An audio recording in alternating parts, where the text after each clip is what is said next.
بسم اللہ الرحمن الرحیم۔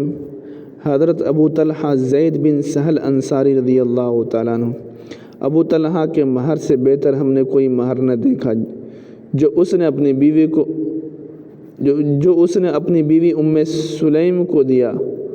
بیان خواتین مدینہ۔ یہ خواتین مدینہ کا قول ہے کہ ابو طلحہ کے مہر سے بہتر ہم نے کوئی مہر نہ دیکھا جو اس نے اپنی بیوی ام سلیم کو دیا۔ تو اس ویڈیو میں ہم حضرت ابو طلحہ رضی اللہ تعالیٰ عنہ کے بارے میں بتائیں گے مختصر حالات۔ صحابی رسول حضرت ابو طلحہ زید بن سہل انصاری رضی اللہ تعالیٰ عنہ کے بارے میں۔ آپ سے گزارش ہے کہ چینل کو سبسکرائب کر دیں۔ تو چلیے شروع کرتے ہیں۔ ابو طلحہ زید بن سہل نجاری، قبیلے بنو نجار سے تھے۔ وہ جب معلوم ہوا کہ ام سلیم رمیسہ بنت ملحان نجاریہ بیوہ ہو چکی ہے، یہ عورت ہے، ان کا شوہر جو ہے پہلے شوہر کا نام مالک تھا، یہ انتقال فرما گئے مالک، تو ابو طلحہ کو پتہ چلا کہ ام سلیم رضی اللہ تعالیٰ عنہ بیوہ ہو چکی ہیں۔ چند روز پہلے اس کا خاوند فوت ہو گیا ہے تو بہت خوش ہوئے۔ یہ کوئی تعجب کی بات نہیں، چونکہ ام سلیم ایک پاک دامن، دانش مند، سلیقہ شعار، حسین و جمیل اور بڑی عقل مند خاتون تھی، اس لیے اور یہ ابو طلحہ رضی اللہ تعالیٰ عنہ ابھی تک ایمان بھی نہیں لائے تھے، اس لیے یہ خوش ہوئے تھے۔ ان کے جی میں آیا کہ کیوں نہ اسے پہلی فرصت میں نکاح کا پیغام بھیجا جائے، مبادا کہ کوئی اور چاہنے والا سبقت لے جائے، اس صورت میں اس دل پسند، سلیقہ شعار اور معزز خاتون سے محروم رہ جاؤں۔ ابو طلحہ رضی اللہ تعالیٰ عنہ کو اپنے آپ پر بڑا اعتماد تھا کہ ام سلیم مجھے مسرت کر کے کسی دوسرے شخص کو اپنے لیے منتخب نہیں کرے گی، اس لیے کہ میں جوان رانا ہونے کے ساتھ ساتھ لوگوں میں ہر دل عزیز اور صاحب ثروت ہوں۔ اس کے علاوہ مجھے بنو نجار کا شہ سوار اور یثرب کا ایک ماہر تیر انداز ہونے کا شرف بھی حاصل ہے۔ ایک بات یہاں پر تو نہیں لکھی ہے لیکن میں بتاتا چلوں کہ یہ جو ام سلیم ہے یہ حضرت انس بن مالک رضی اللہ تعالیٰ عنہ کی والدہ ہیں، جو آپ علیہ الصلاۃ والسلام کی خدمت کرتے تھے۔ 12 سال خدمت کیا خادم رسول کا، جس کو شرف حاصل ہوا خادم رسول حضرت انس بن مالک رضی اللہ تعالیٰ عنہ، ان کی والدہ تھی ام سلیم۔ ان کے جو ہے انس بن مالک رضی اللہ تعالیٰ عنہ کے والد مالک جو ہے جب انتقال ہو گئے تھے، اس کے بعد یہ ابو طلحہ نے رشتہ بھیجا۔ ابو طلحہ رضی اللہ تعالیٰ عنہ ام سلیم کے گھر کی طرف روانہ ہوئے۔ چلتے چلتے راستے میں خیال آیا کہ ام سلیم نے مبلغ اسلام حضرت مصعب بن عمیر رضی اللہ تعالیٰ عنہ کی دعوت و تبلیغ سے متاثر ہو کر اسلام قبول کر لیا ہے، اس بنا پر کہیں مجھے وہ مسترد نہ کر دے۔ لیکن ساتھ ہی یہ خیال آیا کہ کوئی بات نہیں، اس میں کیا حرج ہے، اس کا خاوند بھی تو اپنے آبا و اجداد کے دین کا پیروکار تھا اور حضرت محمد صلی اللہ علیہ وسلم کی دعوت سے پہلو تہی اختیار کیے ہوئے تھے۔ بہرحال ابو طلحہ رضی اللہ تعالیٰ عنہ ام سلیم کے گھر پہنچے، اندر آنے کی اجازت طلب کی، اس نے اجازت دے دی۔ ام سلیم کا بیٹا انس بھی گھر میں موجود تھا۔ ابو طلحہ نے مدعا بیان کرتے ہوئے نکاح کا مطالبہ کر دیا۔ ام سلیم نے کہا، تجھ جیسے شخص کو رد تو نہیں کیا جاتا، لیکن میں تجھ سے ہرگز شادی نہیں کروں گی، اس لیے کہ تم کافر ہو۔ ابو طلحہ نے سمجھا کہ سلیم بہانہ کر رہی ہے، ہو سکتا ہے کہ اس نے کسی ایسے شخص کو منتخب کر لیا ہو جو مجھ سے زیادہ مالدار اور باعزت ہو۔ یہ خیال آتے ہی ابو طلحہ نے سلیم سے کہا، اے سلیم، اللہ کی قسم میرا کافر ہونا تجھے شادی سے نہیں روک رہا ہے۔ سلیم نے پوچھا، تو کیا چیز روک رہی ہے؟ اس نے کہا، سونے چاندی کی چمک دمک۔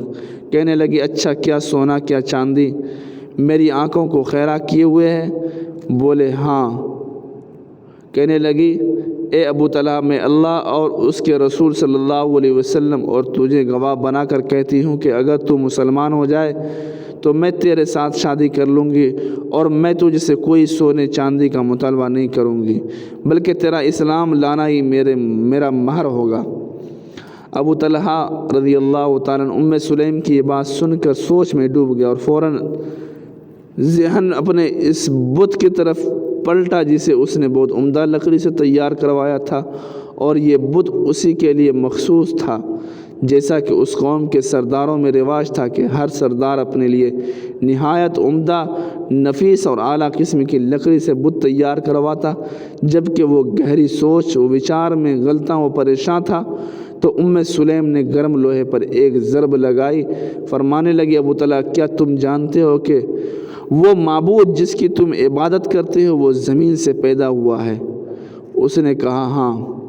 فرمانے لگی، کیا تمہیں شرم نہیں آتی کہ درخت کے ایک ٹکڑے کو اپنا معبود بناتے ہو اور دوسرے ٹکڑے کا ایندھن بنا کر آگ سیکتے ہو اور اس کے ذریعے روٹی پکاتے ہو؟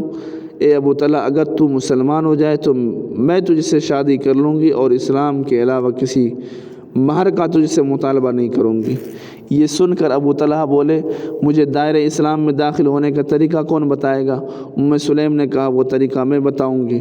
کہا، کیسے؟ فرمایا، پہلے لا الہ الا اللہ محمد رسول اللہ پڑھو، پھر اپنے گھر جاؤ، اپنے بت کو پاش کر کے گھر سے باہر پھینک دو۔ یہ سن کر ابو طلحہ کا چہرہ کھل گیا، بآواز بلند کہنے لگا، اشہد ان لا الہ الا اللہ و اشہد ان محمد رسول اللہ، میں گواہی دیتا ہوں کہ اللہ تعالیٰ کے سوا کوئی معبود حقیقی نہیں، کوئی پوجا پاٹ کے لائق نہیں، اور میں گواہی دیتا ہوں کہ محمد صلی اللہ علیہ وسلم اللہ کے رسول ہے۔ اس کے بعد سلیم نے اس سے شادی کر لی۔ مسلمان کہا کرتے تھے، ہم نے سلیم کے مہر سے بہتر کسی کا مہر نہیں دیکھا۔ اس نے اپنا مہر اسلام ہی کو قرار دیا۔ اس دن سے حضرت ابو طلحہ رضی اللہ تعالیٰ عنہ اسلام کے جھنڈے تلے آ گئے اور اپنی تمام تر طاقت اسلام کی خدمت و سربلندی کے لیے صرف کرنے لگے۔ آپ ان 70 خوش نصیب اشخاص میں سے تھے جنہیں رسول اللہ صلی اللہ علیہ وسلم کے ہاتھ پر بیعت عقبہ کرنے کا شرف حاصل ہوا تھا، اور ان کے ہمراہ ان کی بیوی سلیم بھی اس کار خیر میں شریک تھی، اور یہ 12 نقیبوں میں سے تھے جنہیں رسول اکرم صلی اللہ علیہ وسلم نے یثرب میں آباد مسلمانوں کی حفاظت، نگہبانی اور خدمت کے لیے امیر مقرر کیا تھا۔ یہ رسول اقدس صلی اللہ علیہ وسلم کے ساتھ تمام غزوات میں شریک ہوئے اور بہت سی کٹھن آزمائشوں سے گزرے، لیکن سب سے بڑی آزمائش غزوہ احد میں پیش آئی۔ حضرت ابو طلحہ رضی اللہ تعالیٰ کے دل میں رسول اللہ صلی اللہ علیہ وسلم کی محبت گھر چکی تھی، اور یہ محبت ان کے رگ و ریشے میں سرایت کر چکی تھی۔ نوبت یہاں تک پہنچ چکی تھی کہ آنکھیں دیدار مصطفیٰ سے سیر نہ ہوتی، اور دل آپ کی شیریں کلامی سے لطف اندوز ہونے کا ہر دم مشتاق رہتا۔ جب بھی فارغ وقت ملتا تو آپ کے سامنے دو زانو ہو کر بیٹھ جاتے اور محبت بھرے انداز میں یوں فرماتے، یا رسول اللہ، میری جان آپ پر قربان، میری عزت آپ پر نچھاور۔ غزوہ احد میں ایک وقت ایسا آیا کہ مسلمان پسپا ہو کر رسول اکرم صلی اللہ علیہ وسلم سے مجبوراً کچھ فاصلے پر چلے گئے۔ مشرکین نے ہر طرف سے حملہ کر دیا، آپ کے 2 دانت شہید کر دیے گئے، پیشانی اور ہونٹ زخمی ہو گئے، اور چہرے سے خون کے فوارے پھوٹ نکلے۔ افواہ پھیلانے والوں نے یہ افواہ پھیلا دی کہ محمد صلی اللہ علیہ وسلم نعوذ باللہ قتل کر دیے گئے۔ یہ ان ہولناک افواہ سن کر مسلمانوں کے حوصلے پست ہو گئے، اور یہ مایوسی کے عالم میں دشمن کے آگے لگ کر بھاگ نکلے۔ اس خطرناک موقع پر رسول اکرم صلی اللہ علیہ وسلم کے ہمراہ چند صحابی میدان کارزار میدان کارزار میں جمے رہے، اور ان میں سر فہرست حضرت ابو طلحہ رضی اللہ تعالیٰ عنہ تھے۔ حضرت ابو طلحہ رسول اللہ صلی اللہ علیہ وسلم کے لیے ڈھال بن کر چٹان کی طرح جمے رہے۔ تھوڑی دیر بعد ابو طلحہ رضی اللہ تعالیٰ عنہ نے اپنی کمان سنبھالی، تیر درست کی، اور یہ کے بعد دیگر مشرکین کو نشانہ بنانے لگے۔ یہ اتنے ماہر تیر انداز تھے کہ ان کا کوئی نشانہ بھی خطا نہیں جاتا تھا۔ نبی اکرم صلی اللہ علیہ وسلم ابو طلحہ رضی اللہ تعالیٰ عنہ کے پیچھے سے ایڑیاں اٹھا کر ہر تیر کا نشانہ دیکھنے لگے۔ یہ صورتحال دیکھ کر حضرت ابو طلحہ رضی اللہ تعالیٰ عنہ نے عرض کی، یا رسول اللہ صلی اللہ علیہ وسلم، میرے ماں باپ آپ پر قربان، میری جان اور آپ اور جسم کا ہر حصہ آپ پر نثار، آپ اس طرح دشمن کی طرف نہ جھانکے، خطرہ ہے کہ کہیں آپ کو نشانہ نہ بنا لے۔ اتنے میں آپ کیا دیکھتے ہیں کہ لشکر اسلام میں ایک مجاہد تیروں سے اٹا ہوا ترکش اٹھائے ہوئے بھاگا جا رہا ہے۔ رسول اکرم صلی اللہ علیہ وسلم نے آواز دی، ارے بھاگنے والے، یہ تیر ابو طلحہ رضی اللہ تعالیٰ عنہ کے سامنے پھینک دو، ابو طلحہ کے سامنے پھینک دو تاکہ یہ کام آ سکے، بھاگتے ہوئے انہیں اپنے ساتھ مت لے جاؤ۔ حضرت ابو طلحہ رضی اللہ تعالیٰ مسلسل رسول اقدس صلی اللہ علیہ وسلم کا دفاع کرتے رہے، یہاں تک کہ 3 کمانیں ٹوٹ گئی اور بے شمار دشمن موت کے گھاٹ اتار دیے۔ پھر لڑائی ختم ہو گئی اور اللہ تعالیٰ نے اپنے نبی کریم صلی اللہ علیہ وسلم کو بال بال بچا لیا۔ جیسا کہ حضرت ابو طلحہ رضی اللہ تعالیٰ عنہ دوران جنگ اللہ کی راہ میں اپنی جان نثار کر دینے کے سلسلے میں سخی تھے، اسی طرح راہ خدا میں اپنا مال خرچ کرنے میں سخاوت کے دھنی تھے۔ مدینہ منورہ میں حضرت ابو طلحہ رضی اللہ تعالیٰ عنہ کی ملکیت کھجور اور انگور کا ایک بہت بڑا باغ تھا جس کی مثال نہیں ملتی تھی۔ اس کے پھل بہت عمدہ، پانی نہایت میٹھا تھا۔ ایک روز حضرت ابو طلحہ رضی اللہ تعالیٰ عنہ اپنے باغ میں سایہ دار درخت کے نیچے نماز پڑھ رہے تھے کہ ایک سبز رنگ، سرخ چونچ اور گلابی پاؤں والا خوبصورت پرندہ اس درخت کی ٹہنی پر بیٹھ کر بڑی سریلی اور دلدوز آواز میں چہچہانے لگا۔ یہ دلکش آواز حضرت ابو طلحہ رضی اللہ تعالیٰ عنہ کو بہت پسند آئی اور نماز میں تمام تر توجہ اس کی طرف ہو گئی، اور یہ اس دلکش آواز میں اتنے محو ہوئے کہ یہ یاد نہ رہا کہ کتنی رکعت پڑھ چکے ہیں، 2 رکعت 3 رکعت، کچھ یاد نہیں رہا۔ جب نماز سے فارغ ہوئے سیدھے رسول اقدس صلی اللہ علیہ وسلم کی خدمت میں حاضر ہوئے اور یہ ماجرا کہہ کر سنایا کہ باغ کے دل فریب منظر، پرندے کی دلسوز آواز، پودوں کی بھینی بھینی خوشبو سے نماز میں پیدا ہونے والی غفلت کا شکوہ کیا، اور ساتھ ہی یہ اعلان کر دیا، یا رسول اللہ گواہ رہنا، میں نے یہ دل پسند باغ اللہ کے لیے وقف کر دیا، اب آپ اپنی پسند کے مطابق جہاں چاہیں اسے صرف کر دیں۔ یہ تھے صحابی رسول صلی اللہ علیہ وسلم کے ایک نماز میں خلل پڑنے کی وجہ سے پورے باغ کو اللہ کے حوالے کر دیا، اس باغ کو ختم ہی کر دیا، اپنے سے ہٹا دیا، صرف نماز میں خلل پڑنے کی وجہ سے۔ حضرت ابو طلحہ رضی اللہ تعالیٰ عنہ نے روزے دار اور مجاہد کے روپ میں تمام زندگی بسر کی۔ جب موت آئی اس وقت بھی آپ روزے کی حالت میں اور جہاد کے سفر پر تھے۔ رسول اقدس صلی اللہ علیہ وسلم کی وصال کے بعد 30 سال زندہ رہے، ایام عید کے علاوہ کبھی روزہ نہیں چھوڑا، لمبی زندگی پائی، بوڑھاپا بھی جہاد کی راہ میں رکاوٹ نہ بن سکا، دین الہی کے غلبے اور اعلاء کلمت اللہ کے لیے دور دراز سفر کرتے رہے۔ حضرت عثمان بن عفان رضی اللہ تعالیٰ عنہ کے دور خلافت میں مسلمانوں نے ایک جنگ کے سلسلے میں بحری سفر اختیار کیا تو حضرت ابو طلحہ رضی اللہ تعالیٰ عنہ بھی لشکر اسلام کے ساتھ روانہ ہونے کے لیے تیار ہونے لگے۔ بوڑھے باپ کو تیار ہوتا دیکھ کر بیٹوں نے کہا، ابا جان اللہ آپ پر رحمت کرے، اب آپ بوڑھے ہو چکے ہیں۔ آپ نے رسول اقدس صلی اللہ علیہ وسلم، حضرت ابو بکر صدیق رضی اللہ تعالیٰ عنہ اور حضرت عمر رضی اللہ تعالیٰ عنہ کے ہمراہ بہت جنگیں لڑیں۔ عذرائے کرم اب آپ آرام کریں، اب ہماری باری ہے، ہم آپ کی جانب سے جنگ لڑیں گے۔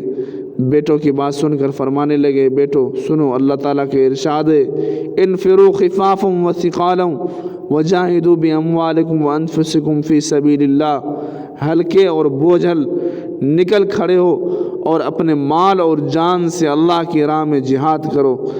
اس نے ہم سب کو جہاد کے لیے نکلنے کا حکم دیا ہے، عمر کی کوئی قید نہیں لگائی اور لشکر اسلام کے ساتھ جہاد کے لیے روانہ ہو گئے۔ یا عمر رسیدہ حضرت ابو طلحہ رضی اللہ تعالیٰ عنہ لشکر اسلام کے ساتھ کشتی پر سوار سمندر کے بست میں مصروف سفر تھے کہ شدید بیمار ہو گئے اور دیکھتے ہی دیکھتے اپنے خالق حقیقی سے جا ملے۔ مسلمان ابو طلحہ رضی اللہ تعالیٰ عنہ کو دفن کرنے کے لیے کسی جزیرے کی تلاش کرنے لگے، لیکن انہیں 7 دن کے بعد جزیرہ نظر آیا۔ ان 7 دنوں میں حضرت ابو طلحہ رضی اللہ تعالیٰ عنہ کی لاش تر و تازہ رہی، یوں معلوم ہوتا تھا کہ جیسے آرام کی نیند سو رہے ہیں۔ سمندر کے دامن میں اہل خانہ اور اہل وطن سے دور، خاندان اور گھر سے دور حضرت ابو طلحہ رضی اللہ تعالیٰ عنہ کو دفن کر دیا گیا۔ انا للہ و انا الیہ راجعون۔ یہ دوری انہیں کوئی نقصان نہ دے گی کیونکہ یہ اپنے اللہ سبحانہ و تعالیٰ کے قریب ہیں۔ حضرت ابو طلحہ رضی اللہ تعالیٰ عنہ کے مفصل حالات سننے کے لیے چینل کو سبسکرائب کر لیں، یا پھر جو ہے چینل کو سبسکرائب کر لیں تو اسی چینل پر سنایا جائے گا، یا پھر جو ہے ان کتابوں کا مطالعہ کر لیں۔ الاصابہ اسد الغابہ، الاستیاب، الطبقات الکبریٰ، تاریخ طبری، تہذیب ابن عساکر، سیرت ابن ہشام، حیات الصحابہ وغیرہ وغیرہ یہ کتاب ہے، ان کو بھی مطالعہ کر سکتے ہیں۔ رضی اللہ عنہم ورضوا عنہ۔